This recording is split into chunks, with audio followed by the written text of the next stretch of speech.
Olá, eu me chamo Flávio e vou falar um pouquinho sobre as técnicas de pesquisa. E no nosso grupo fala sobre a técnica de pesquisa da observação. Ela é chamada de estudo naturalista ou etnográfico, é onde o pesquisador frequenta os locais onde os fenômenos ocorrem e faz esse levantamento de dados. Não consiste em apenas ver ou ouvir, né, mas também em examinar fatos ou fenômenos que deseja estudar.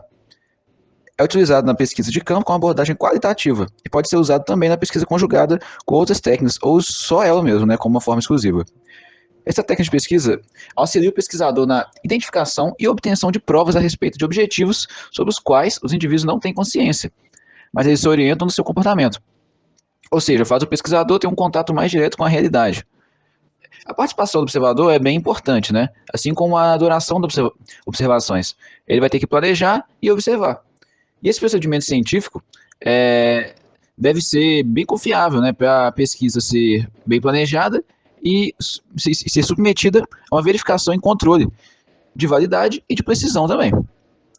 Agora falando um pouquinho das vantagens e desvantagens dessa, dessa técnica, né, desse método. Algumas vantagens são que ela possibilita alguns elementos para delimitar os problemas.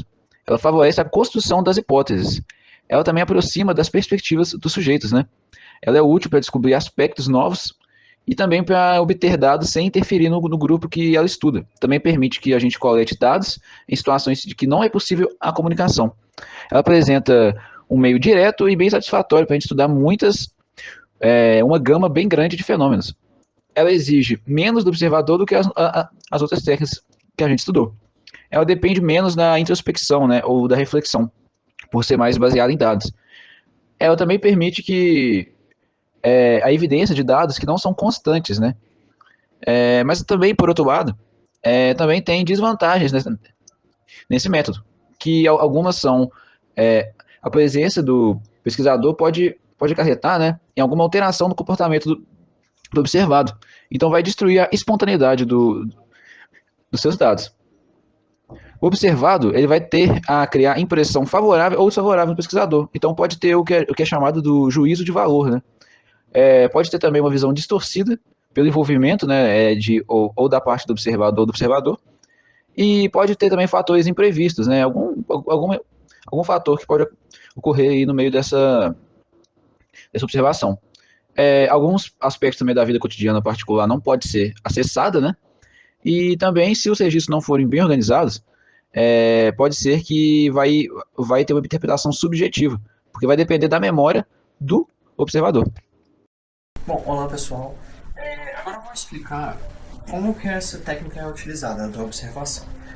Podemos perceber, assim como o colega acabou de explicar, que a observação é uma técnica que permite o pesquisador avaliar a confiabilidade de sua hipótese através da repetibilidade dos fenômenos que acontecem quando eles estão sendo observados, né?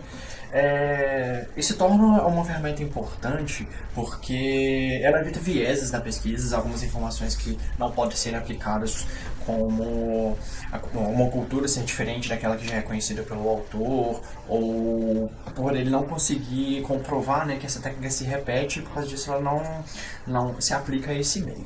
E permite também, já que o pesquisador ele está muito presente em um contato direto com a natureza, permite com que ele capte os menores detalhes que irão influenciar o seu estudo. E isso é muito importante, né? Porque pode ser que algumas informações que o autor deixa de observar, deixa de levar em critério, torne a sua hipótese inválida. Então é importante justamente através da observação que todos esses critérios sejam levados em consideração. Muitas técnicas da observação nós pensamos que apenas visualmente a pessoa, quando ela está ali, ela consegue aplicá-la. Mas com o avanço da tecnologia, algumas ferramentas como telefones, gravadores, câmeras, satélites podem servir muito bem para que a pesquisa através de observação seja muito bem utilizada e permite com que muitas áreas, muitas gamas de atuação possam ser alcançadas. Por um exemplo, a imagem ao lado é de uma tese em que o pesquisador estava analisando o trânsito da Getúlio Vargas na Rio de Janeiro, o trânsito intenso. O pesquisador não necessitará analisar, estar presente ali todos os dias para poder verificar, mas ele pode pegar uma comparação de várias imagens de diversos dias e chegar a uma conclusão do que aconteceu e por que está dessa forma. Bom, pessoal, aqui eu vou falar sobre como a técnica é organizada, né? A técnica da observação, ela é dividida em diferentes tipos, que são eles, a sistemática, a não participante, a participante, a individual, em equipe, tem também a observação na vida real e a observação em laboratório. Adiante, cada um vai falar um pouquinho sobre cada tipo aqui, e eu vou começar aqui explicando a observação sistemática, e ela também pode ser denominada como ocasional, livre, espontânea ou informal. E aqui, como o próprio nome diz, ela é caracterizada por não ser sistemática ou estruturada e não utiliza meios técnicos para o registro dos fatos ou fenômenos. Então, assim, o observador ele não precisa fazer perguntas diretas, né? Não tem ali um script a ser seguido. Devido a estes fatos, ela é geralmente utilizada em estudos exploratórios, nos quais não há necessidade de um planejamento e controles previamente elaborados. Aqui também coloquei no slide, o êxito ou sucesso da técnica depende do observador, uma vez que ele sempre deve estar atento aos acontecimentos que o rodeiam, pois muitas vezes pode haver uma única oportunidade de estudar determinado fenômeno ou as ocasiões podem ser raras. E apesar disso, para o Underegg, a observação sistemática ela não é totalmente espontânea ou casual, como eu citei anteriormente, porque na visão dele, né, em todos os casos, vai haver aí um mínimo de interação, sistema e controle para que se alcance resultados válidos. Então, isso foi falando aqui um pouquinho sobre a sistemática, agora eu vou falar sobre a sistemática, né? E assim como a sistemática, ela possui outros nomes, que são eles estruturadas, planejada ou controlada. Diferente da sistemática, a sistemática utiliza instrumentos de coleta de dados ou observação, e para essa técnica as condições elas são controladas, ou seja, você tem ali propósitos pré-estabelecidos, mas as regras não devem ser rígidas demais. Nessa técnica, o observador sabe o que procura e o que é mais importante observar.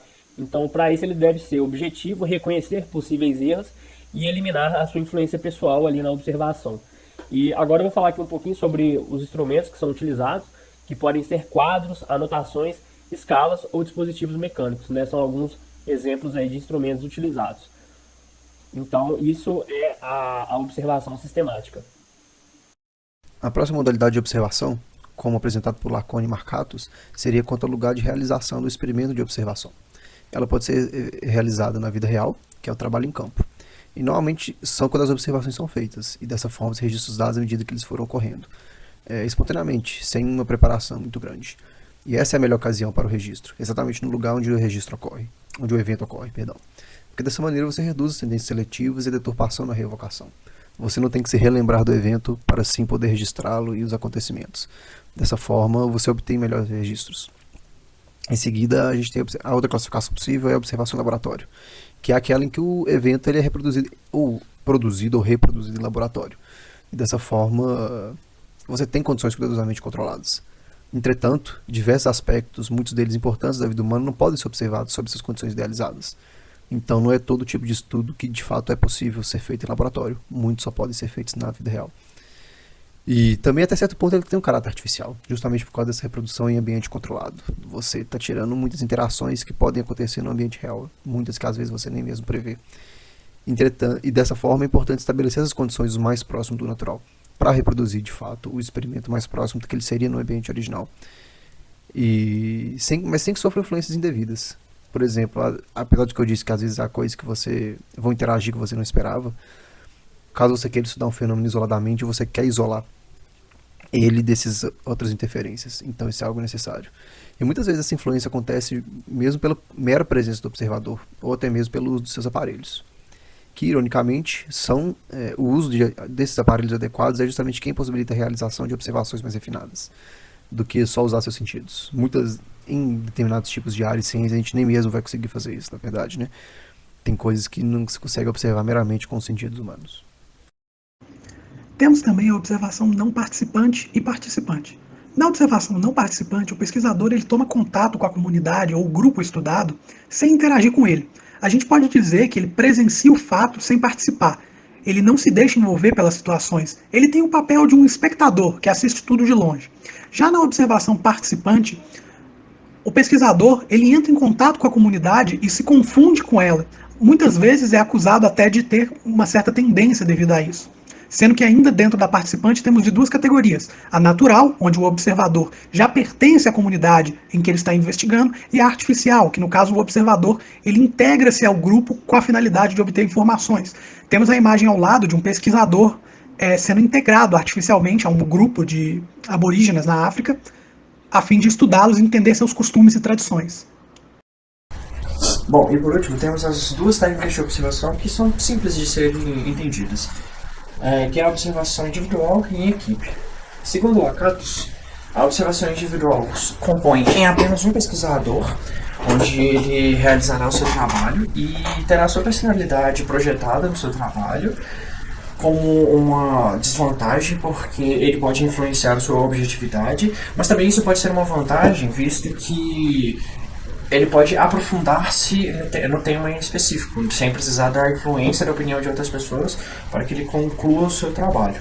Já o trabalho em equipe, ele é realizado por um grupo de pesquisadores que ele pode ser dividido as tarefas e, ao mesmo tempo, essas tarefas elas podem remover as distorções individuais para que a conclusão ela seja a mais verdadeira possível.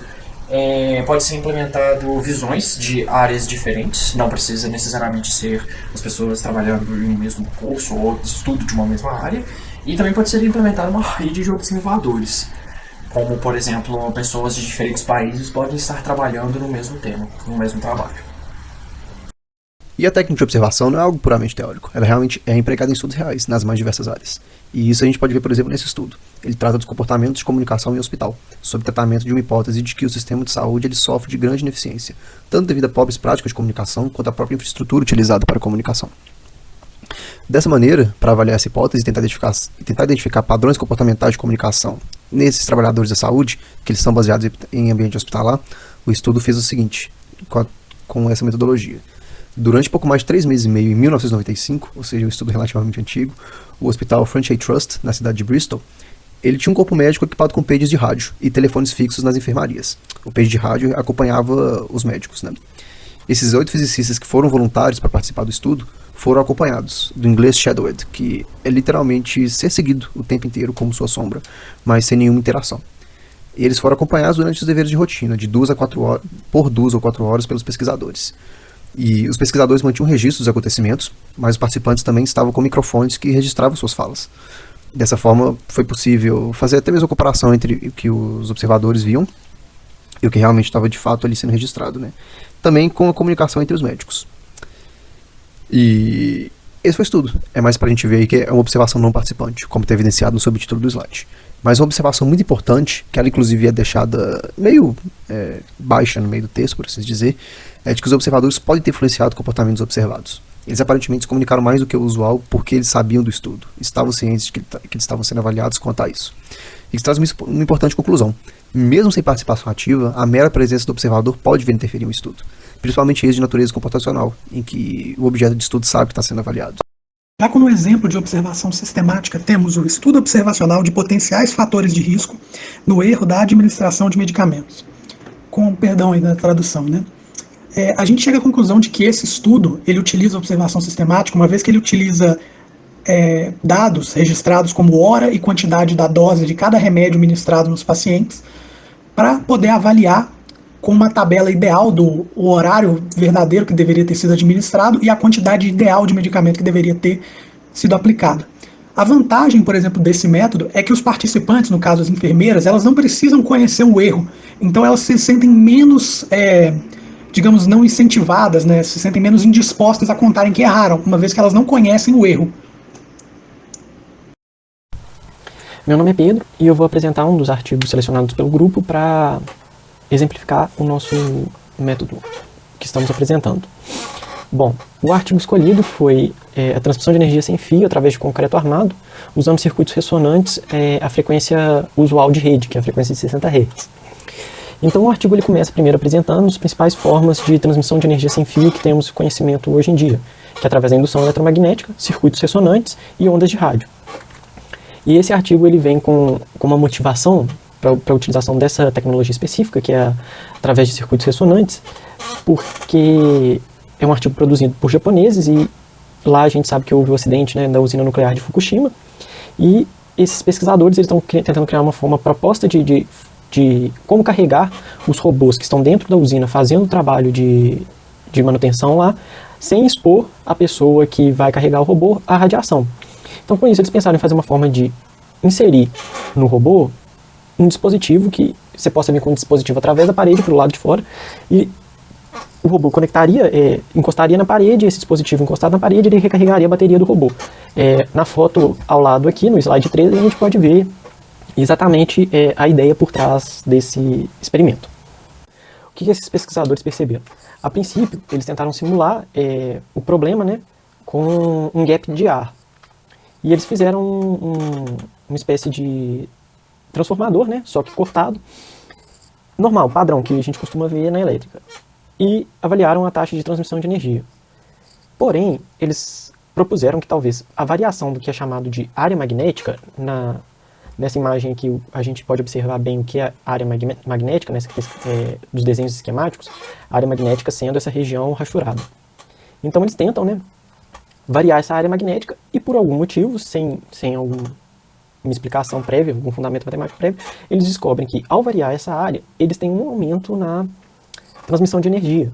Então a observação que eles fizeram, que eles conseguiram concluir é que eles não chegaram numa relação exata, né, entre essa variação de área ou não, mas eles perceberam, através do método da observação, que ao se variar um certo parâmetro do dispositivo, dessa espécie de indutor com gap, você tem uma variação direta no percentual de energia transmitida.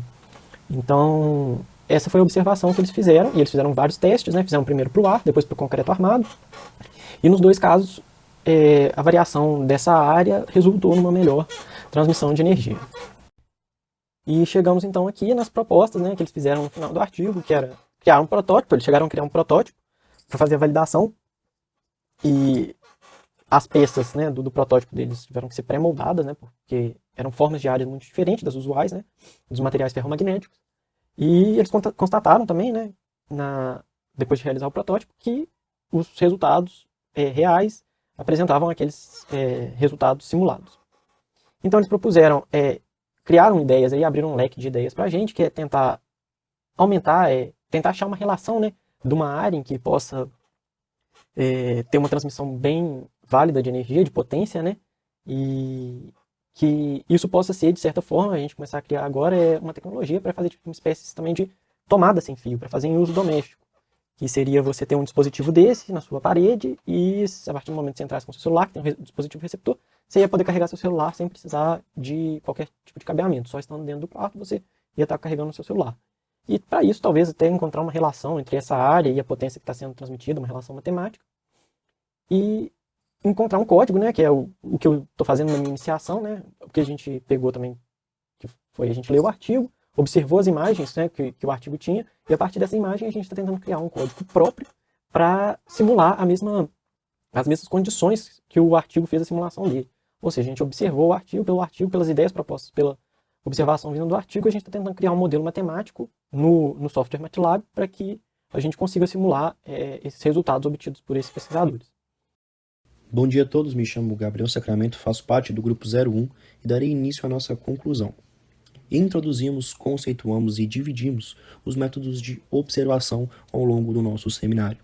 Vimos também os meios de utilização, os pontos fortes e os pontos fracos, positivos e negativos dessa técnica. Vimos também artigos apresentados com essa técnica sendo primordialmente exercida, praticada. E posso fechar o nosso seminário com um breve comentário dizendo que essa técnica está presente em nosso dia a dia universitário, tanto para nós quanto para os professores, apresentando algum projeto de pesquisa, iniciação científica, um trabalho de TCC. Essa técnica é muito utilizada, Ela não é uma das mais importantes, porém ela está sempre contida nesses trabalhos. Espero que tenham gostado. Muito obrigado pela atenção de todos e tenham um ótimo dia.